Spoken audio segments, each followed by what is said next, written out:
네, 우리 함께 읽은 레위기 19장 말씀을 가지고요. 거룩한 삶을 위한 세 가지라는 제목으로 지금 함께 하나님 말씀 나누고 기도하는 시간 갖도록 하겠습니다. 네, 성도 여러분, 오늘 이 제목을 보시면서 혹시 어떤 생각이 드십니까? 여러분은 거룩한 삶이 어떤 삶이라고 생각하십니까? 거룩한 삶은 어떤 모습인 걸까요? 거룩한 삶은 어떤 일을 행하는 것이 거룩한 삶일까요? 아마 사람들에 따라서 혹은 또 여기 계신 우리 모든 성도님들의 각각의 마음에 이런저런 삶의 모습들이 이렇게 생각나실 거라 생각합니다. 어떤 분은 아주 경건하고 또 말씀 안에 충만한 그런 삶을 생각하실 수도 있고요. 또 어떤 분들은 정말 힘써 예배하는 삶을 생각하실 수도 있을 것 같습니다. 그러나 늘 그리스도인으로서 우리에게 거룩한 삶은 굉장한 소망이면서 또 굉장히 큰 부담인 것 같습니다. 어떻게 해야 거룩한 삶을 살 수 있을까 하는 이 마음은 모든 그리스도인들이 다 가지는 소망이면서도 또 굉장히 마음에 늘 고민되는 주제인 것 같습니다. 그래서 내가 믿음이 있다라고 말하지만 그러나 정말 내 삶에서 거룩한 모습이 잘 드러나나? 내가 그 믿음을 행함으로 잘 증명하고 있나? 라고 할 때에는 조금 자신감이 없어지는 것들을 볼 수 있습니다. 그건 저도 마찬가지인 것 같고요. 그래서 여러분 혹시 오늘 우리가 이 레위기 말씀을 함께 읽었는데요. 지금 저희가 레위기를 계속 같이 묵상하고 있습니다. 레위기를 읽으시면서 혹시 이런 생각을 해보신 적 없습니까? 이 레위기가 정말 지금과는 많이 상황이 다르다 보니까 조금 복잡하고 어려운 부분이 있긴 하지만 오늘도 이렇게 우리가 해야 할 일과 하지 말아야 할 목록이 정확하게 있으면 참 좋겠다라는 생각을 혹시 해본 적은 없으십니까? 그러면 우리가 좀 더 거룩한 삶을 잘 살 수 있지 않을까요? 난 이건 잘 했으니까, 이런 거 안 하고 있으니까. 과연 우리는 어떻게 살아야 혹은 어떤 삶을 살아야 하나님 보시기에 거룩한 삶을 살고 있다라고 말할 수 있을까요? 아니면 어떤 모습 혹은 어떤 일은 안 하고 어떤 일은 해야지만 우리가 거룩한 삶을 잘 살고 있다라고 말할 수 있는 걸까요? 저는 오늘 이 하나님께서 이스라엘 백성에게 너희는 거룩하라라고 명령하시는 레위기 19장 말씀을 함께 좀 살펴보면서 우리가 거룩한 삶을 위해서 기억해야 할 세 가지를 이 시간 함께 좀 살펴보기를 원합니다. 세 가지를 함께 살펴볼 텐데요. 첫 번째로 우리가 거룩한 삶을 살기 위해서 우리는 예수님을 기억하고 생각해야 할 필요가 있습니다. 자, 오늘 우리 함께 읽은 레위기는 전반적으로 거룩에 대한 이야기를 많이 하고 있는 것을 우리 성도님들도 아마 보시면서 느끼셨을 것입니다. 자, 그런데 레위기가 말하는 거룩은 무엇인가요? 어떤 게 거룩입니까? 거룩이 무엇을 의미하는 것입니까? 레위기에서 레위기 안에서 거룩이라는 것은요, 하나님과의 관계에서만 얻어지는 특징입니다. 다시 말하면 어떤 물건이나 어떤 사람 자체가 거룩한 건 없습니다. 거룩하신 분은 하나님밖에 없는데요. 어떤 물건이 혹은 재물이 어떤 사람이 하나님께 구별되면, 즉 하나님께 속하면 레위기에선 그 대상을 거룩하다라고 이렇게 칭하고 있습니다.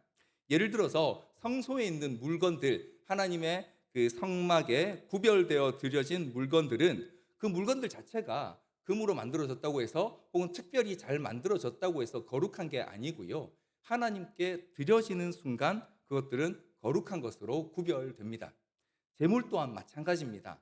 재물이 아무리 흠이 없고 온전한 것이라 할지라도 하나님께 드려지고 구별되는 순간 거룩해지는 것이 그 재물 자체가 거룩한 특징을 갖고 있는 것은 아닙니다. 이렇게 레위기는요, 하나님께 속한 것을 거룩하다라고 말하고요. 그렇게 말하면서 하나님께 속할 수 있는 것이 뭐냐면 바로 그게 정결한 것이다. 그래서 어떤 것은 하나님께 속할 수 없고 어떤 것은 하나님께 속할 수 있는지, 그래서 그 거룩하신 하나님께 갈 수 있는 것이 정결한 것이고 그렇지 않은 것은 부정하다라고 구분을 하면서 여러 가지 이야기들을 하고 있는 것을 우리는 같이 볼 수 있습니다. 자, 그런 가운데 우리가 함께 읽은 2절 말씀은 하나님께서 이스라엘 백성들에게 이렇게 지금 명령하고 계시죠. 우리 2절 말씀 한 번 더 좀 같이 읽어 보겠습니다. 우리 한 번 더 같이 한번 읽어 보겠습니다. 시작. 너는 이스라엘 자손의 온 회중에게 말하여 이르라. 너희는 거룩하라. 이는 나 여호와 너희 하나님이 거룩함이니라. 여러분 여기 한번 보십시오. 이스라엘 백성에게 하나님이 거룩하라라고 명령하십니다. 그들이 거룩하지 않은데 거룩해지라라고 지금 말씀하시는 게 아니고요.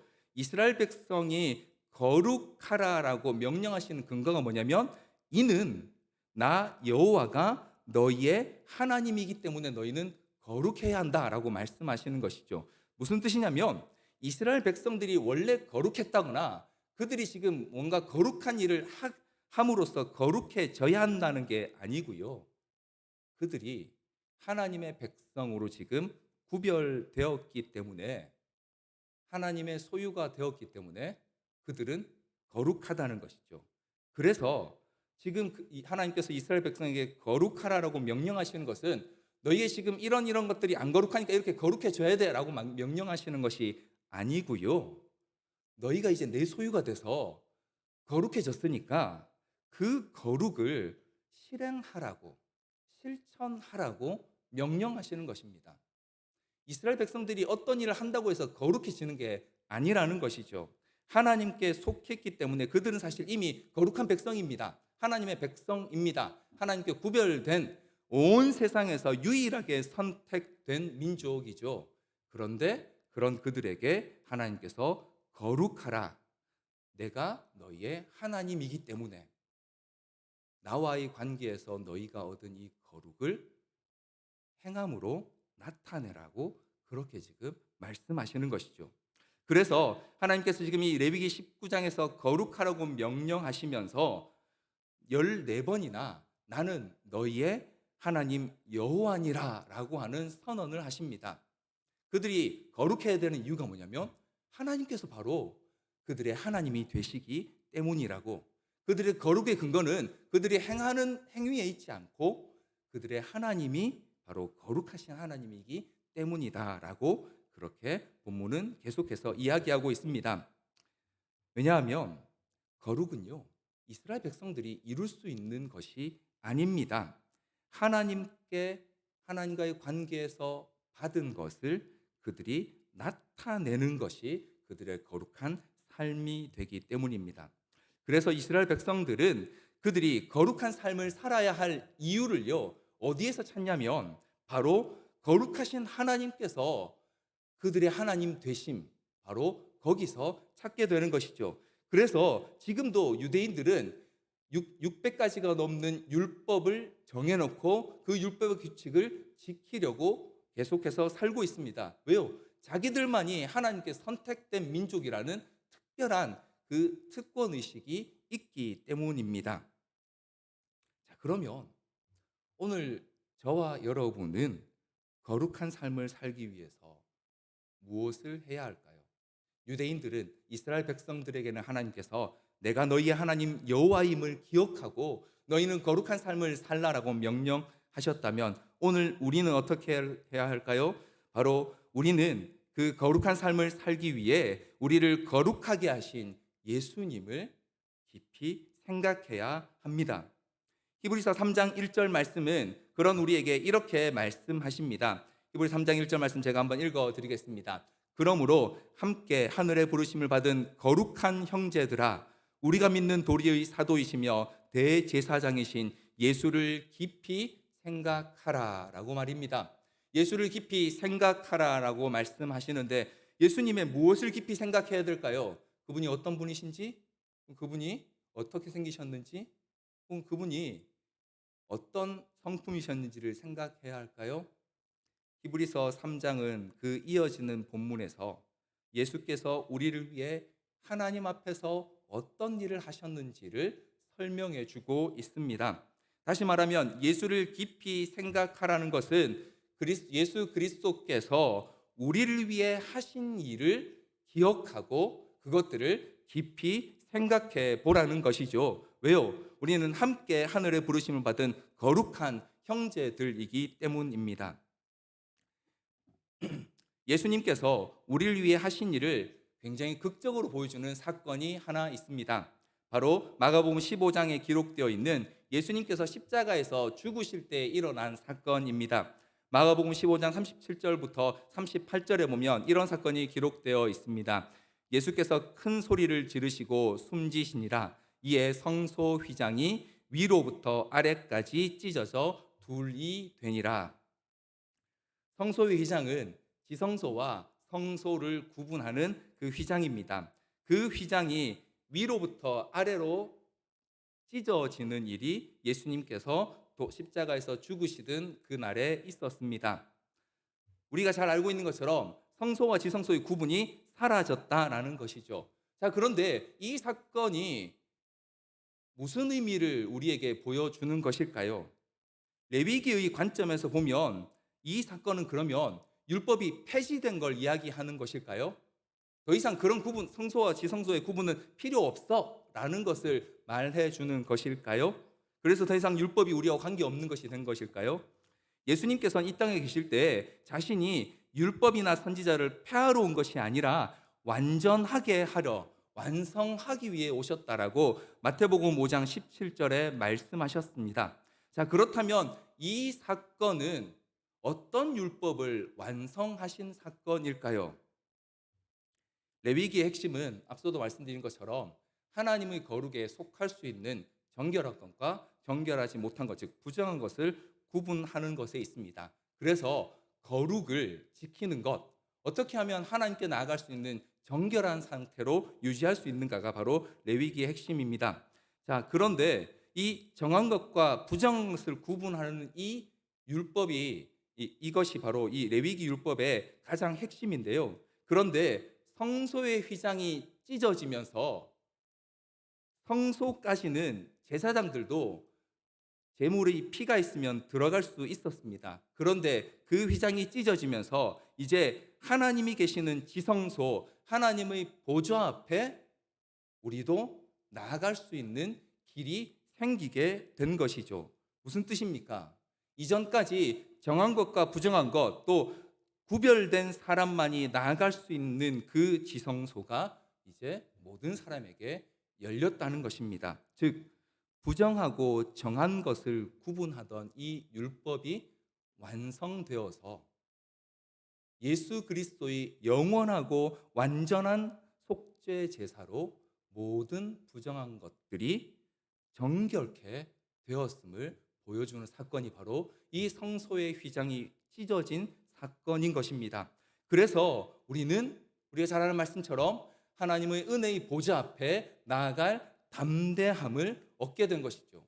원래 우리 거기 나갈 수 없습니다. 하나님 보좌 앞에 나가면 우리는 죽을 수밖에 없는 존재입니다. 그런데 하나님께서 예수 그리스도의 그 영원하고 완전한 제사를 통해서 모든 부정한 것들 위에 예수 그리스도의 거룩을 옷 입혀 주셨습니다.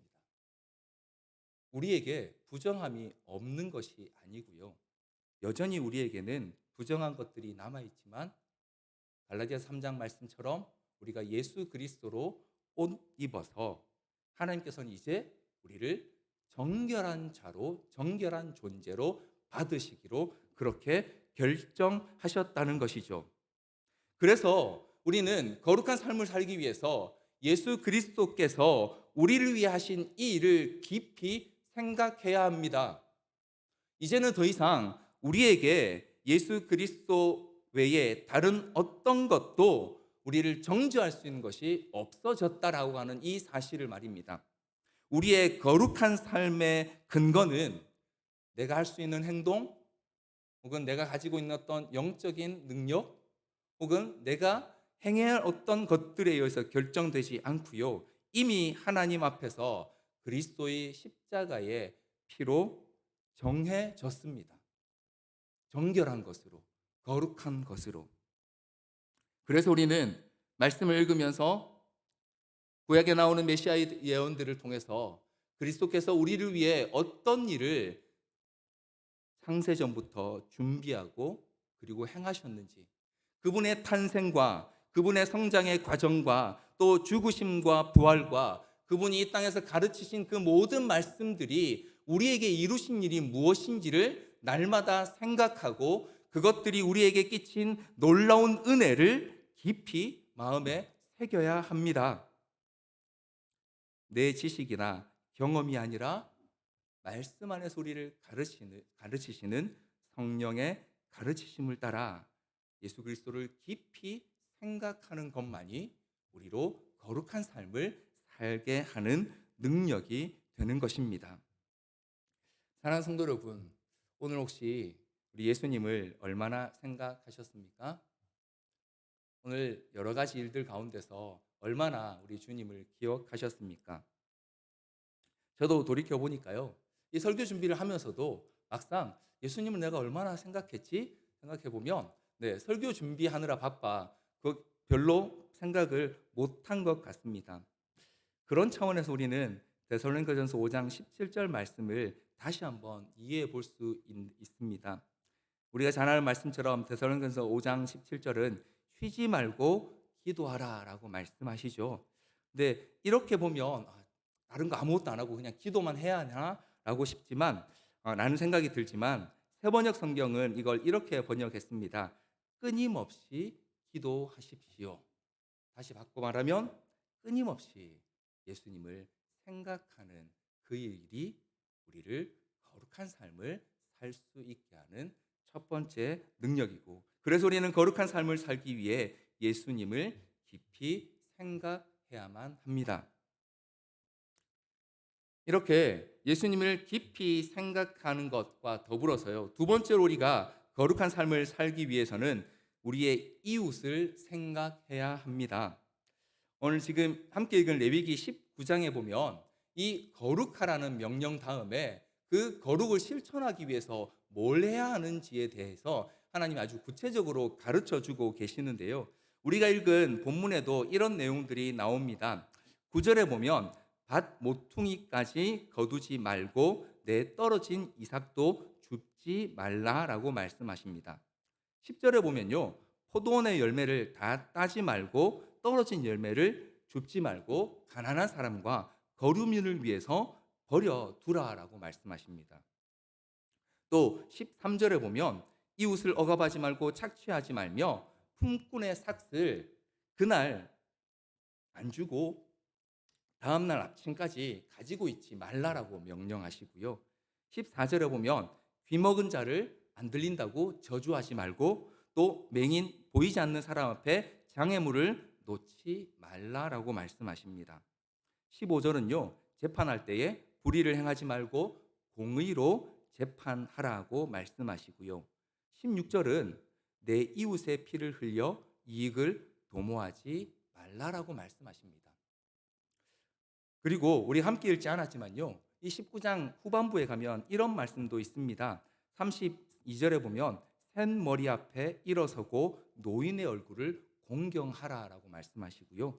36절에 보면 공평한 저울 추 에바를 사용하라라고 말씀하세요. 여러분 어떻습니까? 방금 우리가 함께 읽었던 또 보았던 이런 삶들이 거룩한 삶 같아 보이십니까? 하나님께서 지금 요구하시는 삶이 지금 방금 저희가 읽었던 그런 삶들입니다. 추수할 때 밥 모퉁이까지 다 베지 말고 좀 남겨두고요. 포도밭에서 열매 딸 때 좀 남겨두라는 거예요. 떨어진 거 줍지 말라는 거예요. 그리고 너희 집에 일하는 품꾼이 있으면 그 품꾼의 일삭은 그날 바로 주고 다음 날까지 그거 가지고 있지 말라고 하세요. 재판할 때는 공평하게 하고, 그리고 이웃을 다치게 하거나 혹은 힘들게 하는 걸로 너의 이익을 얻으려고 하지 말라고 하십니다. 그리고 공평한 저울을 사용해서 다른 사람을 속이지 말라고 하시고요. 어떻습니까, 여러분? 이것이 오늘 저와 여러분이 생각하는 거룩한 삶의 모습과 어떻게 좀 잘 맞아지십니까? 앞서 말씀드린 것처럼 하나님께서 지금 이스라엘 백성에게 거룩하라라고 말씀하시는 것은요, 하나님과의 관계에서 그들이 얻게 된 거룩을 실천하라는 뜻입니다. 자, 그런데 지금 방금 우리가 읽었던 이 9절부터 16절 굳이 19장 후반 전체에 걸쳐서 나오는 거룩한 삶을 실천하는 대상이 누구인가요? 바로 이웃입니다.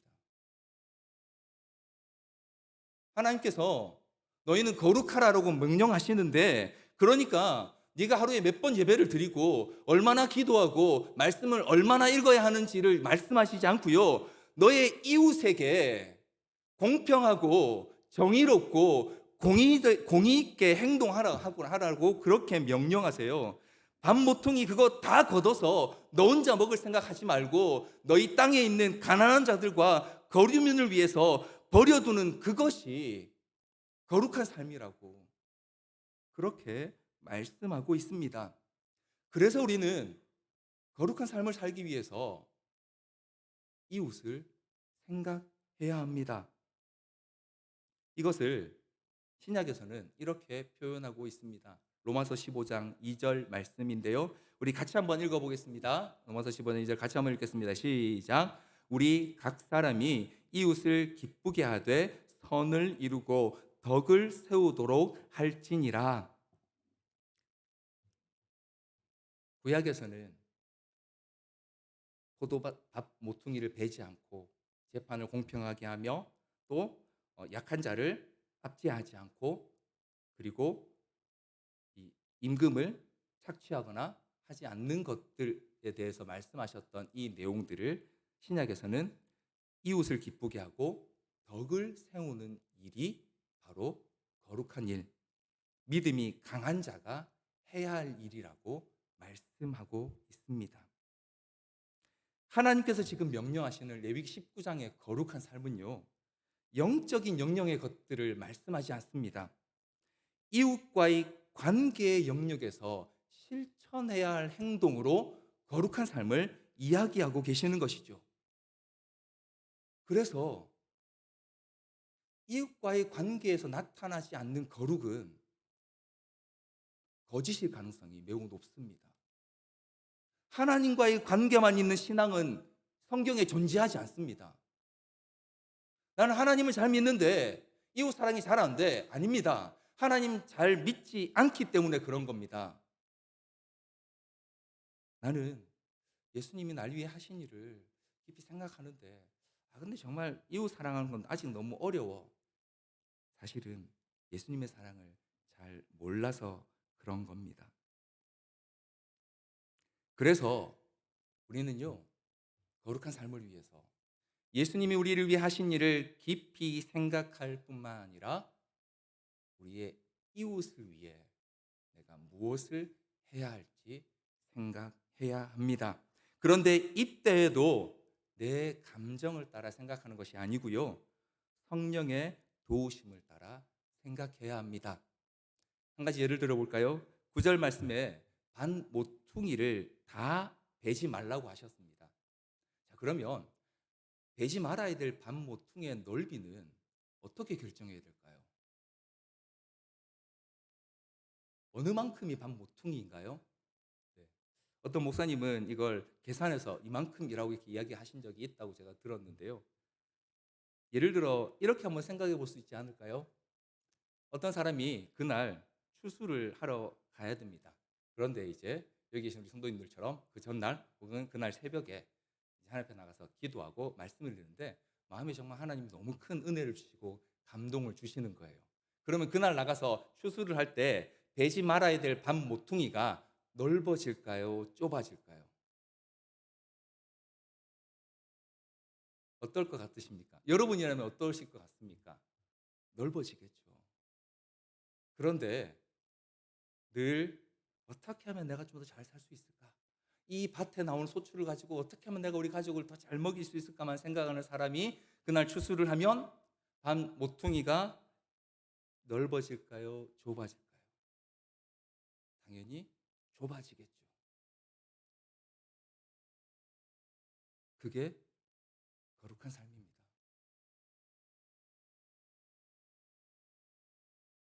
그래서 우리가 잘 아는 말씀인 디모데전서 4장 4절로 5절 말씀을 한번 좀 생각해 보면 이렇습니다. 디모데전서 4장 4절로 5절 말씀에 이렇게 말씀하시죠. 하나님께서 지으신 모든 것이 선함에 감사함으로 받으면 버릴 것이 없나니 하나님의 말씀과 기도로 거룩하여 짐이라.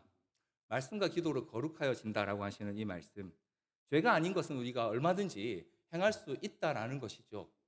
음식을 먹든지 안 먹든지, 어떤 일을 하든지 안 하든지 우리는 얼마든지 그리스도 안에서 자유할 수 있습니다. 하지만 앞서 보았던 로마서 15장 말씀처럼 이웃을 기쁘게 하기 위해, 또 덕을 세우기 위해 우리는 때로 먹지 않기도 하고요, 혹은 먹기도 합니다. 하지 않기도 하고요, 또 내가 잘 못하는 일을 하기도 합니다. 바로 그것이 거룩한 삶이기 때문에요. 모든 것을 할 수 있지만 그리스도 안에서, 그러나 이웃을 위해 절제하는 삶, 그것이 바로 오늘 레위기 19장이 말하고 있는 거룩한 삶의 모습입니다. 사랑하는 성도 여러분, 이렇게 우리는요, 거룩한 삶을 위해서 우리를 어떻게 거룩하게 하셨는지, 예수께서 우리를 위해 어떤 일을 하셨는지를 깊이 날마다 매 순간 생각해야 하고요. 그리고 그런 받은 은혜가 이웃과의 관계에서, 내 가족이든 혹은 내 옆에 있는 형제, 자매든 혹은 내 주변에 있는 사람들이든 그 관계 가운데서 어떻게 나타나야 할지를 생각해야 하는데요. 그런데 이런 가운데 우리는 얼마든지 우리가 해야 할 일들 혹은 우리가 하고 싶은 일들을 우리는 얼마든지 결정할 수 있습니다. 하나님 앞에서. 그래서 신약 성경에는요, 이 레위기가 보여주는 것처럼 해야 할 일 혹은 하지 말아야 할 일에 대한 목록을 주지 않으세요. 우리 생각엔 조금 선명하게 주시면 참 좋을 텐데 그렇게 하지 않으세요. 오히려 큰 원칙들을 계속 강조하시죠. 왜 그렇습니까? 우리가 그것들을 이제 그리스도 안에서 정함과 부정함의 구분이 없어졌기 때문에요. 얼마든지 선택할 수 있기 때문입니다. 그래서 심지어 초대교회 때는 당연하게 했던 일이라도 오늘 우리는 하지 않는 일들이 있습니다. 그런데 반대로 그때는 안 했지만 지금은 또 해야 할 일들도 있을 수 있습니다. 왜요? 그건 우리 옆에 있는 이웃들의 상황이 달라졌기 때문입니다. 우리의 상황도 달라졌고요. 무엇을 해야 할지 우리는 예수를 깊이 생각하며 또 우리에게 주신 그 이웃들의 상황을 보며 얼마든지 결정할 수 있게 하셨습니다.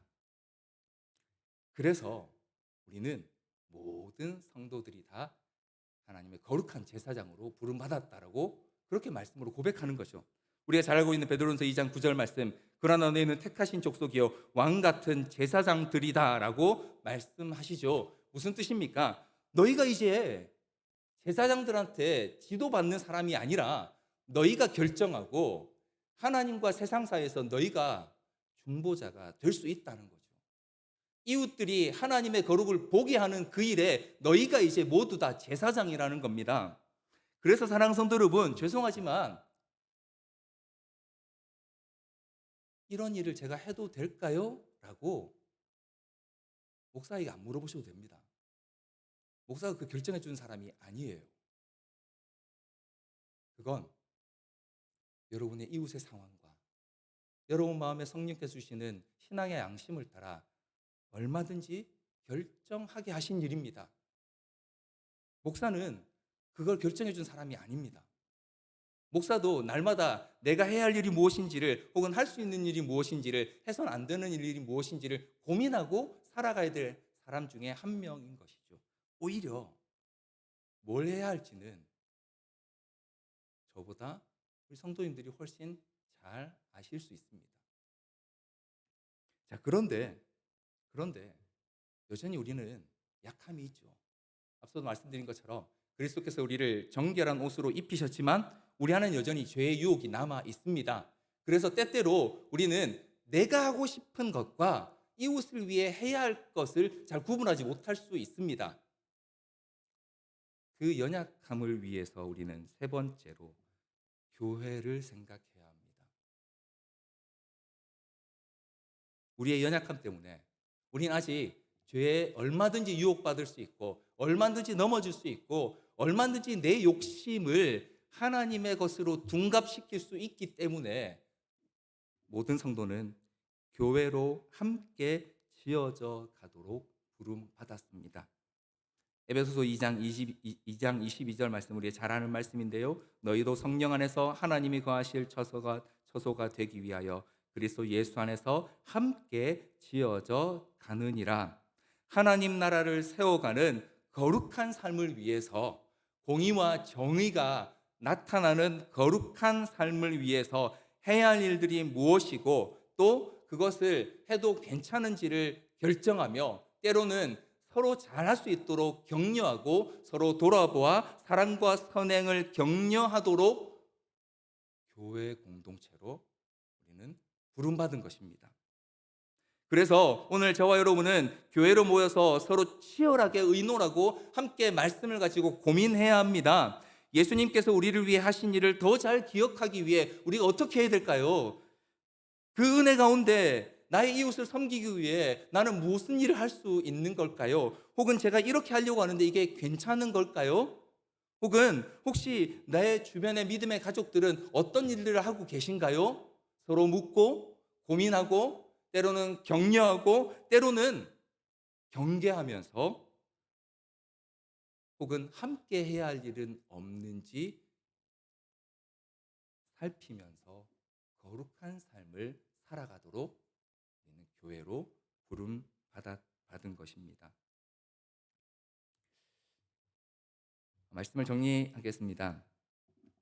하나님께서 명령하신 거룩한 삶은요, 하나님께서 우리에게 주신 예수 그리스도로 말미암아 우리에게 부여하신 그 거룩을 이웃과의 관계에서 나타내는 삶이 바로 거룩한 삶입니다. 그리고 우리가 그렇게 거룩한 삶을 통해서 나의 능력이 아니라 하나님의 거룩을 드러내는 그것을 통해서 하나님께서는 영광을 받으시는 겁니다. 우리가 잘해서 그런 게 아니고요. 우리가 하나님의 거룩 가운데 살아가려고 애쓰는 그때 하나님이 영광을 받으십니다. 그리고 그 모습은 우리 성도님들의 숫자만큼 다양할 수 있습니다. 한 가지의 모습이 아니고요. 혹은 10가지 어떤 정형화된 모습이 있는 게 아니고요. 여기 있는 우리 성도들의 삶의 수만큼 혹은 여기 성도들께서 만나시는 삶의 다양한 모습만큼 거룩한 삶의 모습은 다양하고 서로 다를 수 있습니다. 그러나 그 거룩한 삶을 위해 우리는 계속해서 예수를 깊이 생각하고 또 내 이웃을 생각하며 그리고 교회와 함께 생각하며 우리가 해야 할 것과 하지 말아야 할 것 혹은 더 힘써야 할 것과 혹은 빨리 끊어야 할 것들을 결정하는 거룩한 삶을 살아가야 합니다. 오늘도 이 시간을 함께 기도할 때에 그 거룩한 삶을 더 하나님 앞에 치열하게 살아가는 그래서 날마다 하나님 받으시는 영광을 나타내는 저와 여러분 되기를 간절히 소원합니다.